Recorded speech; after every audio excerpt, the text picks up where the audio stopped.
Estamos no número 19 do livro de Salmos, que é o texto da nossa exposição nesta noite. Salmo 19.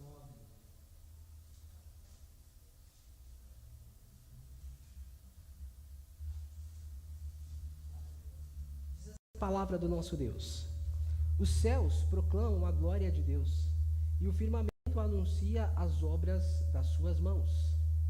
Um dia discursa a outro dia, e uma noite revela conhecimento a outra noite. Não há linguagem, nem há palavras, e deles não se ouve nenhum som. No entanto, por toda a terra se faz ouvir a sua voz, e as suas palavras até aos confins do mundo. Aí pôs uma tenda para o sol, o qual, como um noivo que sai dos seus aposentos, se regozija como um herói a percorrer o seu caminho. Principia uma extremidade dos céus, e até a outra vai o seu percurso, e nada refoge ao seu calor. A lei do Senhor é perfeita e restaura a alma. O testemunho do Senhor é fiel e dá sabedoria aos simples. Os preceitos do Senhor são retos e alegram o coração. O mandamento do Senhor é puro e ilumina os olhos. O temor do Senhor é límpido e permanece para sempre. Os juízos do Senhor são verdadeiros e todos igualmente justos. São mais desejáveis do que o ouro, mais do que muito ouro depurado, e são mais doces do que o mel e o destilar dos favos. Além disso, por eles se admoesta o teu servo, e em os guardar a grande recompensa. Quem há que possa discernir as suas próprias faltas? Absolve-me das que são ocultas. Também dá soberba guarda ao teu servo, que ela não me domine. Então serei irrepreensível e ficarei livre de grande transgressão. As palavras dos meus lábios e o meditar do meu coração sejam agradáveis na tua presença, Senhor, rocha minha e redentor meu. Oremos mais uma vez. Nosso Deus e Pai, neste instante nós estamos diante da tua palavra e, portanto, estamos diante do Senhor, que nos deu a sua palavra. Pedimos que o Senhor ilumine o nosso entendimento. Abra, Senhor, os nossos olhos para que possamos compreender as maravilhas da tua lei. Nós te pedimos isso no nome do teu Filho amado, Jesus Cristo. Amém. Meus irmãos, este é um dos salmos mais belos da Escritura. É claro que toda a Escritura é inspirada por Deus e toda ela, de certo modo, é bela, é edificante para as nossas vidas. Mas este salmo fala a respeito de duas coisas importantes. Na verdade, o salmista celebra tanto a criação de Deus, a revelação de Deus por meio da sua natureza, quanto também a revelação especial de Deus, que é a sua palavra. Deus tornou-se conhecido de forma evidente. Deus se revelou. Seu imenso poder pode ser visto na criação ao nosso redor. O poder de Deus, as maravilhas de Deus, trazendo à memória as palavras do apóstolo Paulo, no capítulo 1, verso 20 de Romanos. Ele diz que os atributos invisíveis de Deus, como também a sua própria divindade, claramente se reconhecem. No entanto, essa demonstração de poder de Deus pela criação não se dá por meio das palavras, percebem? A revelação de Deus na sua criação, na natureza, se dá por meio do seu poder, por meio daquilo que ele fez. Ninguém conversa com uma planta, bom, eu imagino. Ninguém nunca ouviu a voz do sol, a voz da lua. Nós podemos olhar e admirar, apreciar a beleza da criação de Deus e reconhecer que tudo foi criado por Ele. No entanto, não há palavras da revelação de Deus na sua criação. Para conhecer a revelação expressa de Deus, para conhecê-lo é por meio da sua palavra. Precisamos reconhecer as Escrituras, que são verdadeiramente a palavra de Deus. É nela que nós ouvimos a voz de Deus. Este salmo exalta ambas as formas, a revelação de Deus, a revelação divina por meio da sua natureza e por meio da sua palavra.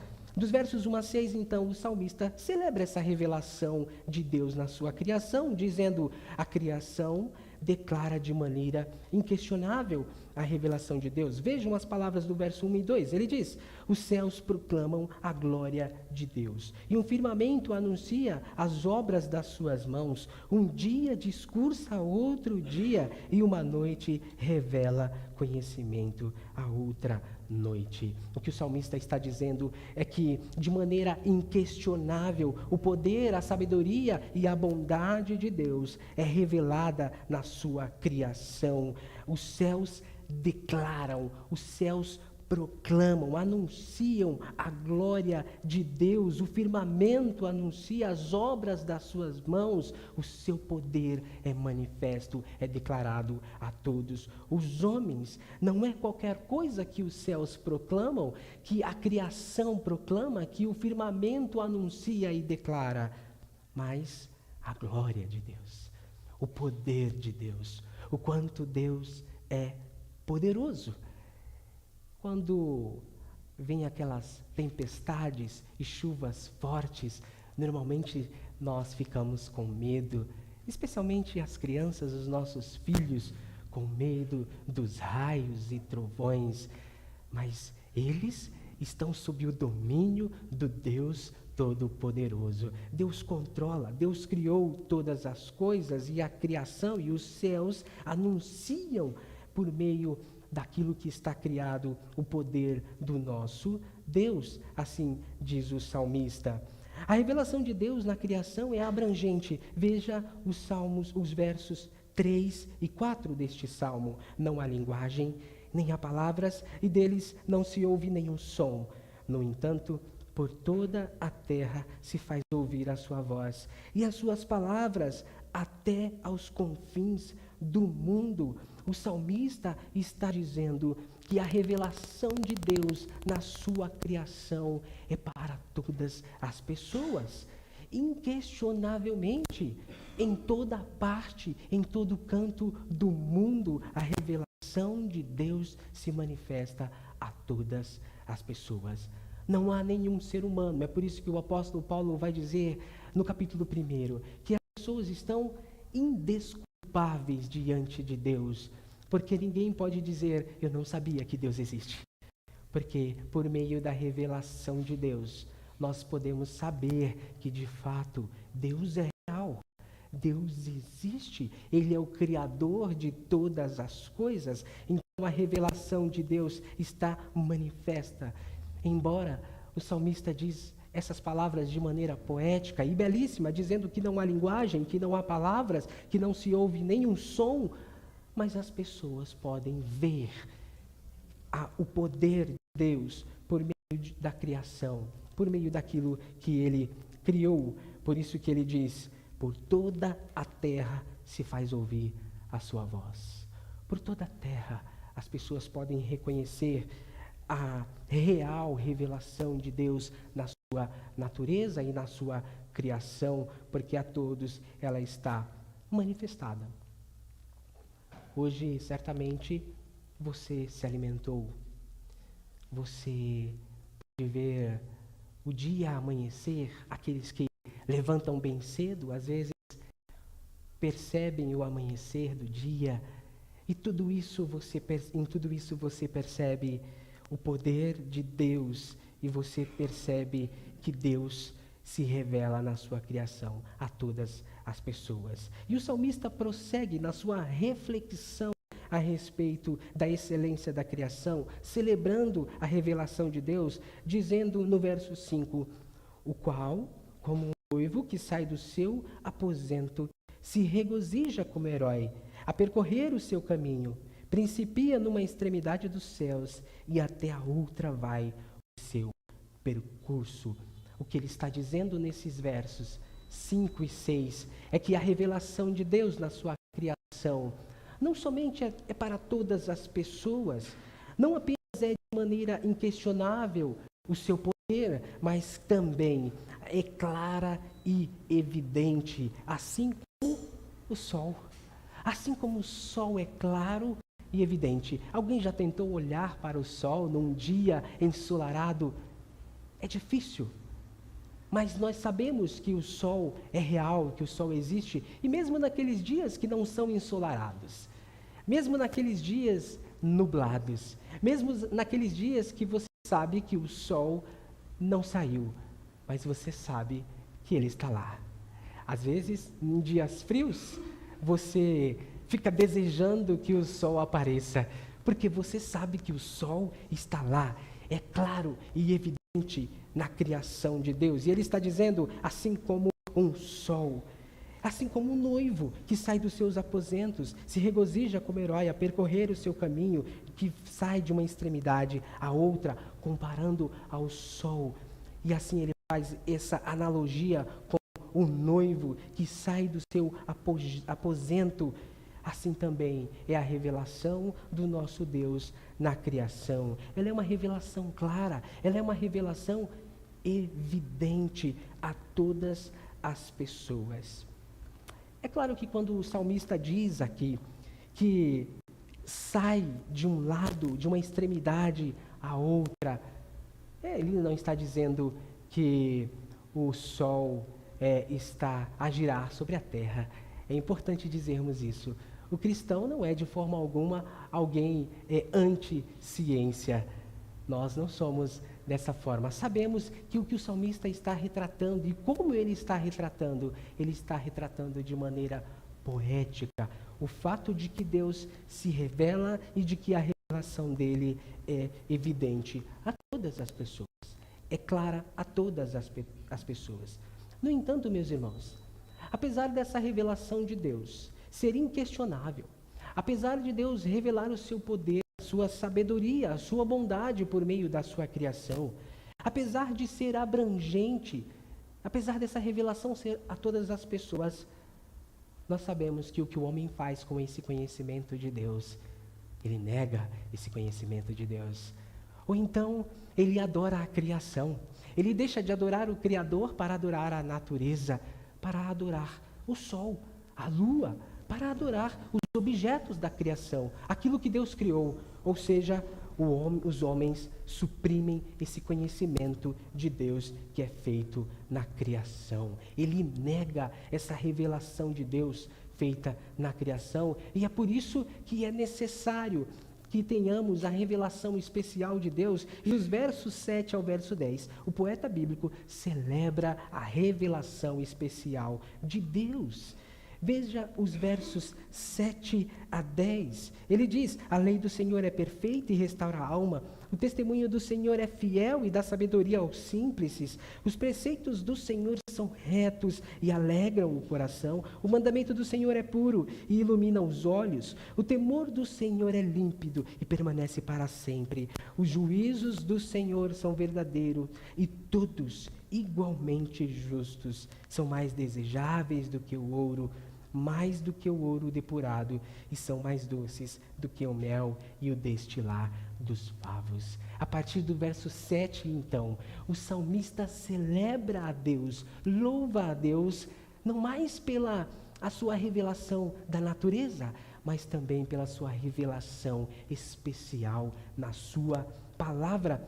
E observe, olhem na sua Bíblia, veja como o salmista faz isso de maneira especial, de maneira maravilhosa.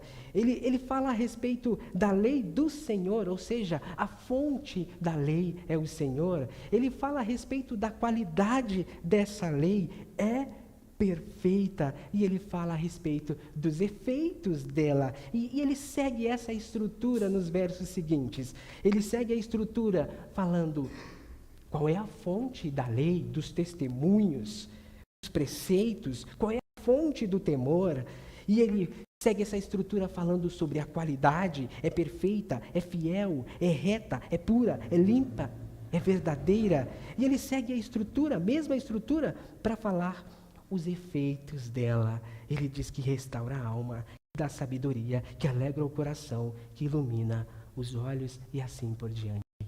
Que maravilha, irmãos! É por isso que a revelação especial de Deus, ela é essencial. A lei do Senhor é perfeita, ela vem dele, é a lei do Senhor. E aí, irmãos, isso fica para nós uma aplicação, porque nós não seguimos qualquer lei, qualquer mandamento ou qualquer preceito, mas a lei que vem do Senhor. E eu abro parêntese para uma coisa importante, porque o salmista, quando ele fala a respeito da criação, ele diz que ela proclama a glória de Deus, e ele usa o nome de Deus. Se você olhar na sua Bíblia, o nome Deus. Mas quando você olha a partir do verso 7, quando ele vai falar a respeito da lei do Senhor, ele fala o Senhor, que é o nome pactual de Deus, Deus da aliança. É esse Deus, ele é a fonte da lei, a lei que vem de Deus. E essa lei, ela é perfeita. Essa é a qualidade da lei do Senhor. Assim como também o testemunho é do Senhor, e a qualidade dela, no verso 7, é fiel. O testemunho do Senhor é fiel. Vejam o verso 8, os seus preceitos, os preceitos do Senhor, e eles são retos os caminhos do Senhor. E ainda no verso 8, o mandamento do Senhor, e é puro, ele diz, o mandamento do Senhor é puro. Esse é o Deus que nós servimos, o Deus que é o Criador de todas as coisas, e o Deus que fala, o Deus que revela de maneira especial a sua palavra ao seu povo, e não é qualquer palavra, é a palavra que é perfeita, é a palavra que é fiel, é a palavra que é reta, é a palavra que é pura. Essa é a palavra do nosso Deus. Esse é o testemunho, o preceito do nosso Senhor. E eu chamo a atenção dos irmãos para os efeitos dos mandamentos do Senhor, porque ela é incomparável, ela é superior a qualquer outro recurso que você possa buscar neste mundo. Aliás, meu irmão, não há nenhum recurso neste mundo. Se você quer algo de fato que possa restaurar sua alma, se você quer algo que possa te dar sabedoria, se você busca algo que te dê alegria, se você busca algo para sempre, veja os efeitos que ele diz de cada um dos preceitos, dos mandamentos, da lei do Senhor. Ele diz que a lei do Senhor restaura a alma. Meu irmão, minha irmã, se você está com algum problema na sua alma, saiba que a palavra do Senhor é o remédio. A lei do Senhor restaura a sua alma, principalmente em tempos como os nossos. As pessoas buscam por todos os lados algo que dê respostas para os anseios da sua alma, e se esquece que a palavra de Deus restaura a alma.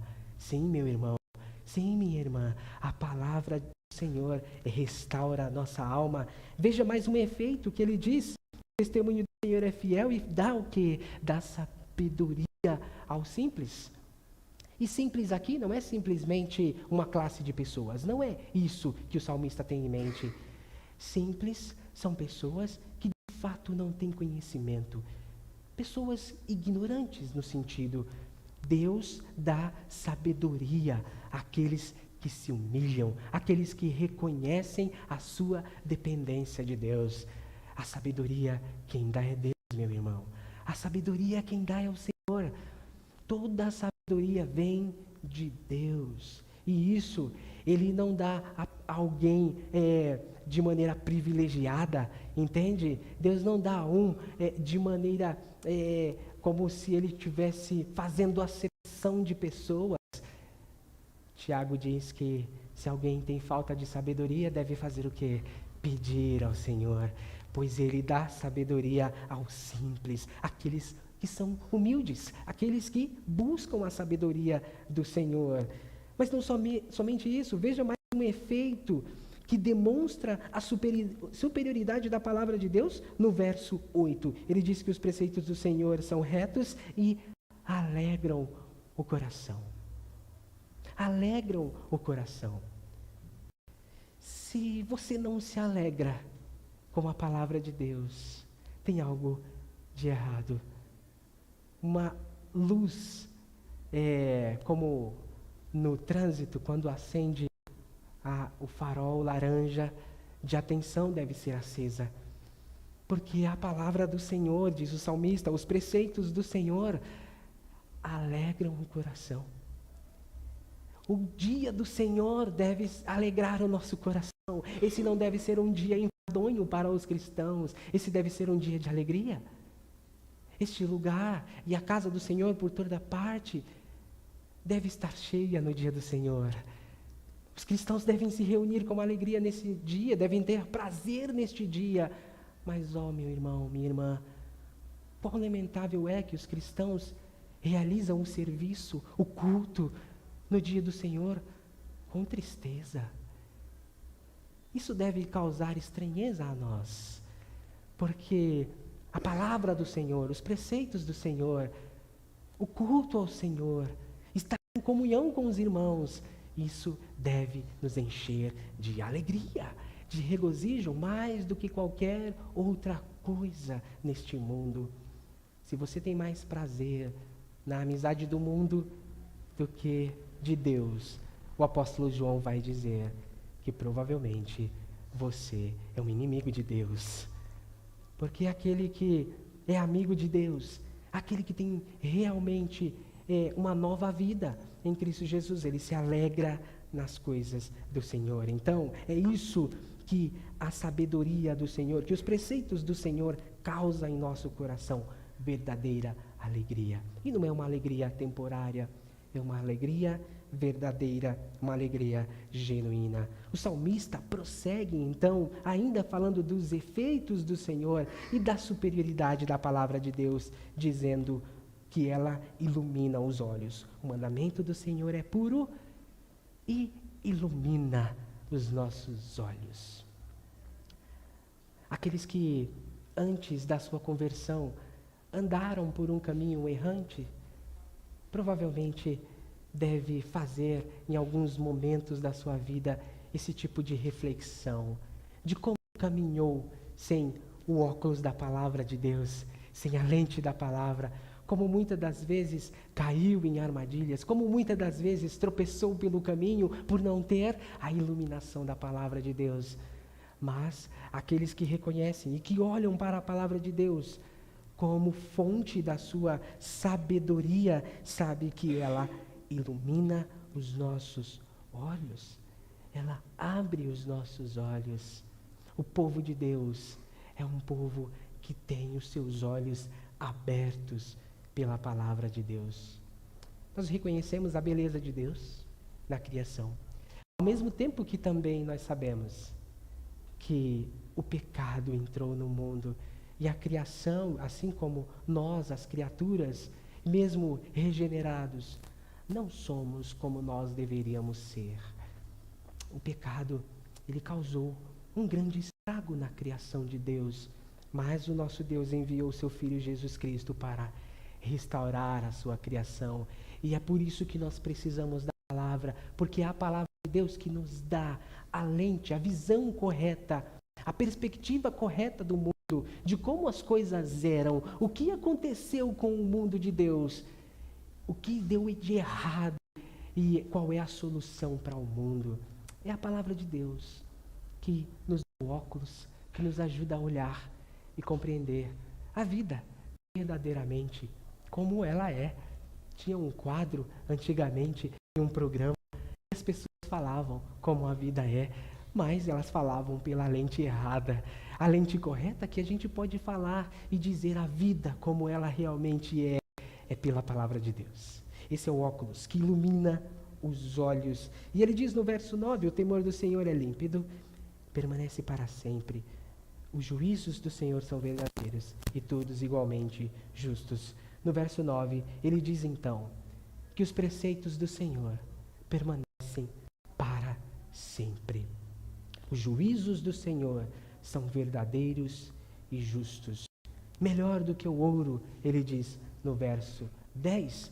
Tudo isso, meus irmãos, para mostrar os efeitos da palavra do Senhor, assim como também a sua superioridade a qualquer outro recurso. A pergunta que eu faço para você: qual é o recurso que você tem buscado? Onde você tem buscado sabedoria, além sabedoria, entendimento, algo para abrir os seus olhos, para tirar dúvida em algum momento da sua vida. É curioso que, muitas das vezes, a última escolha de muitos cristãos é os pastores. Em último momento, muitas das vezes, se preocupam em ouvir a palavra de Deus. Depois que, às vezes, a situação deu errado, é curioso, ao invés de, em primeiro lugar, buscar a sabedoria da palavra de Deus. E o salmista reflete sobre isso. É perceptível que Davi tem esse entendimento de que a palavra de Deus é suficiente. Veja que ele reconhece a praticidade da palavra. E ele percebe isso, especialmente agora nos versos 11 e 12, o quanto ela é importante e necessária. Ele diz, além disso, por eles se amoesta o seu servo em os guardar a grande recompensa. Quem há que possa discernir as suas próprias faltas? Davi está dizendo, ela me admoesta, ela me dá sabedoria, ela me ajuda a discernir as minhas próprias faltas, assim como também, por meio dela, eu sou conduzido a um modo de viver reto, santo.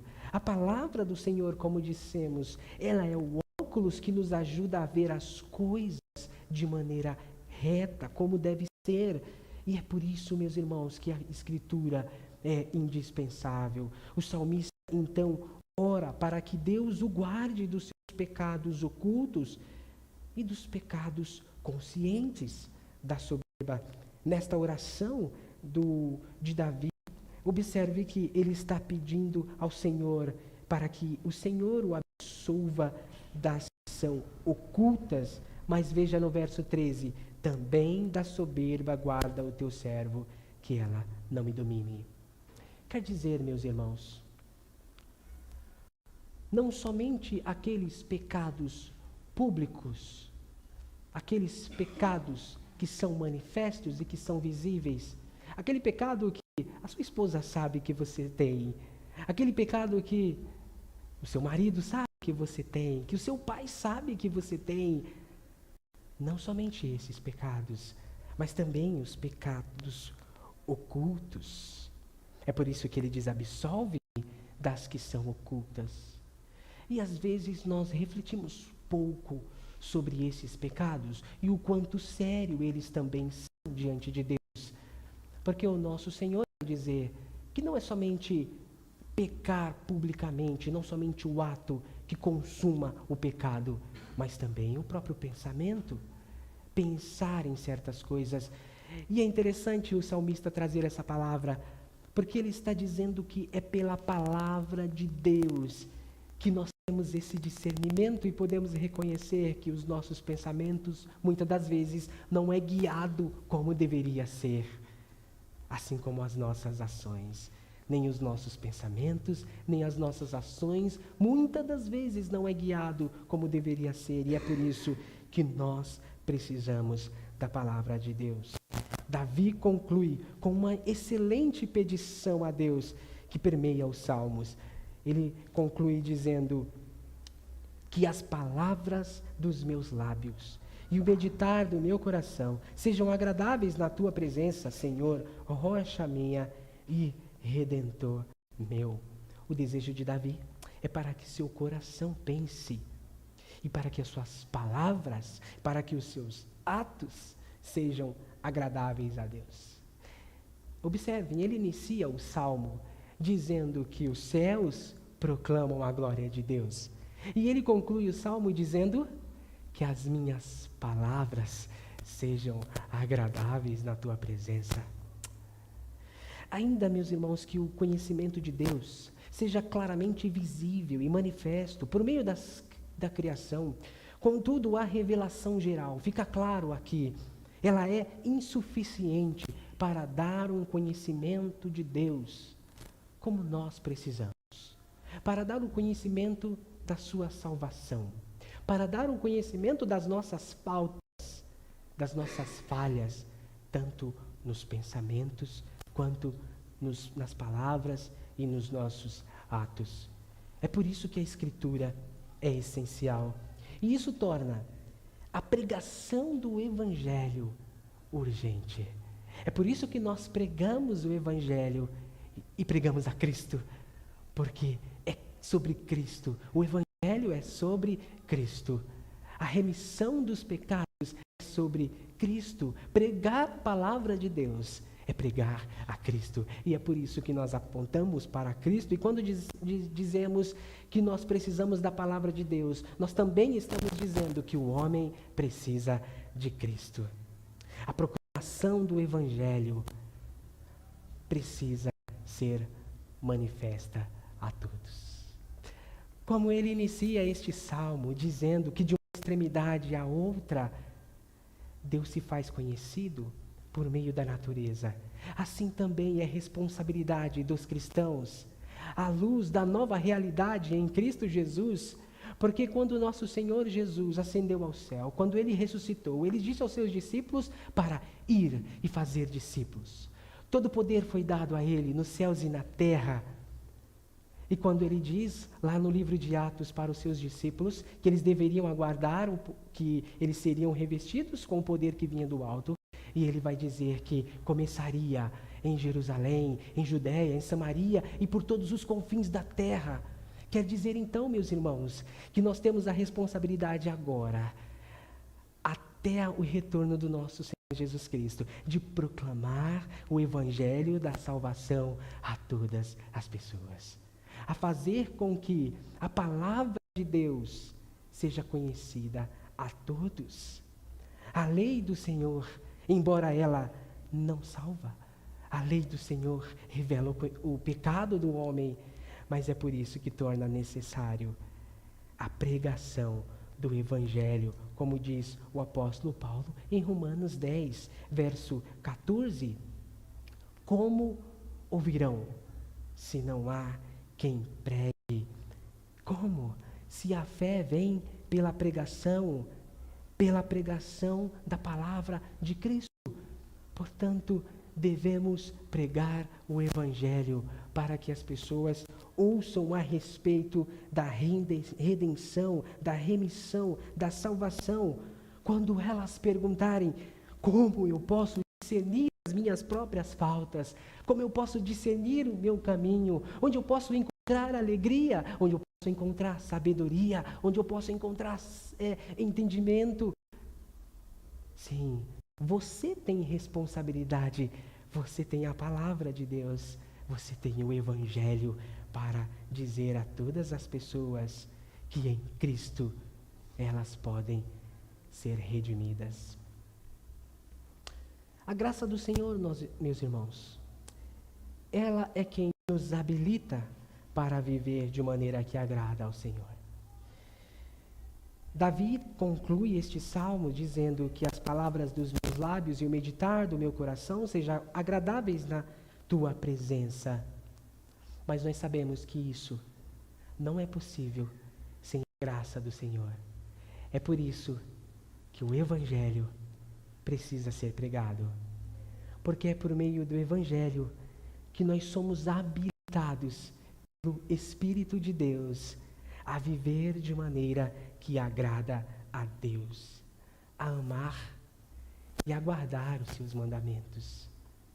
Quer dizer, embora Davi saiba que ele não é uma pessoa perfeita, embora assim também nós sabemos que não somos perfeitos, nós sabemos que por meio da palavra e do Espírito de Deus, nós somos habilitados agora a poder fazer aquilo que agrada a Deus.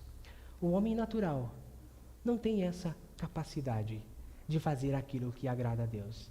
É por isso que o culto só pode ser prestado pelo povo de Deus. É por isso que o serviço a Deus só pode ser feito por pessoas regeneradas. Não pode ser feito pelo não regenerado. É por isso que o louvor só pode sair dos lábios de uma pessoa regenerada. O louvor de um não regenerado não agrada a Deus, não chega a Deus. É por isso também, meus irmãos, que somente uma pessoa regenerada pode olhar para a criação e para a natureza e louvar a Deus. Você pode olhar para a criação e saber o lugar dela. Você, como um cristão, como alguém que é regenerado por Deus, pode celebrar com o salmista a criação de Deus. Pode louvá-lo pela sua criação, mas também, especialmente, louvá-lo pela sua palavra. Nos regenerou. Senhor, te agradecemos neste momento, agradecemos pela criação, por tudo que o Senhor fez, assim como também, de modo especial, pela tua palavra que nos regenerou. Somos salvos pela palavra do Senhor.